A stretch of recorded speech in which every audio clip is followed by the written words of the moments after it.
Hey guys, so I wanted to talk about don't stink yourself.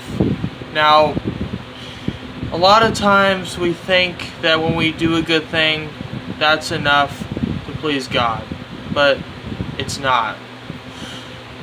God has a standard of righteousness, and unfortunately we can't meet that standard ourselves.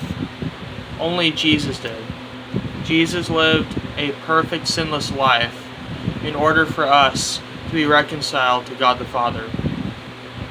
Now, I'm not saying doing good things is bad, but we need to understand what good is. Good, the number one standard of good is moral perfection. That's what it says in the Bible. We need to be perfect in the sight of God in order to be worthy to get into heaven. Now, I'm not saying that, we have to earn our way into heaven, but heaven would become hell if people that were still in sin entered into heaven. And because of that, if you're still living in sin, you can't enter heaven. If you have never given up that sin and instead accepted Jesus into your life, you can't get to heaven. It says in the Bible clearly, Jesus is the way and the truth and the life, and no one comes to the Father except through Him. So therefore, there's no other way to heaven other than Jesus. And it's hard to grasp sometimes. So, going back to the point, when we sin, when we have bad thoughts, when we go towards those things we're not supposed to be going to, we stink to God. We stink. Now, if you aren't in the Spirit, you won't smell that. But if you're in the Spirit, you can smell that off of somebody. I have been around people, and I could just smell the demons coming off of them, literally. But I can also smell the beauty of God's Spirit in people that I know that are very close to me. Like, I'll give an example. I'm not trying to pick favorites, okay? John Tompkins, Pastor John Tompkins. I definitely sense God's Spirit in him. Also, Harry Love and a lot of other people. You can tell if you're in the Spirit who's in righteousness and who's in sin. It's very serious, the thoughts that we let in as well. We're supposed to take every thought captive, because those thoughts, if they are birthed into your head and you grow that, it can lead to something dangerous.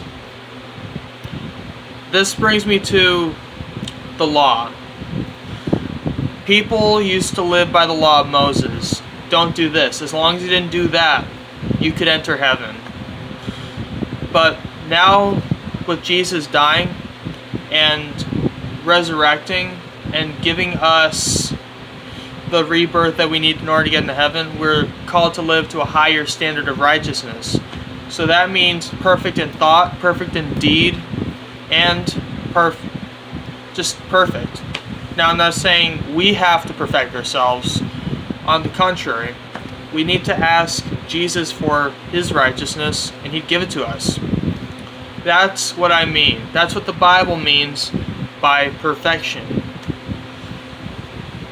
So, that's how you clean all of the filth out. It may seem small to you. It may seem like you're just having fun. But to God, it's serious. It's like as serious as a real sin. But if you come back to Jesus, He will forgive you. He will welcome you back with open arms. You don't have to be perfect. You just have to admit you're wrong, admit your faults, admit that you did something wrong, and Jesus will meet you right there where you are. No matter what you've done. You can always go back to the everlasting love of the Father. But the question is, will you? Will you willingly go back to Jesus? It's something to think about. Thank you guys for watching. And just to clarify, you don't know how much time you have left. So if you want to get back to Jesus, do it now. Because time is not set in stone. There is no promises that there will be a tomorrow. You could die tonight. And there's no promise that the rapture is not going to happen tonight. It could happen at any moment. Any moment. So, get right with Jesus tonight. That's all I got to say. I will see you guys later. Thank you for watching.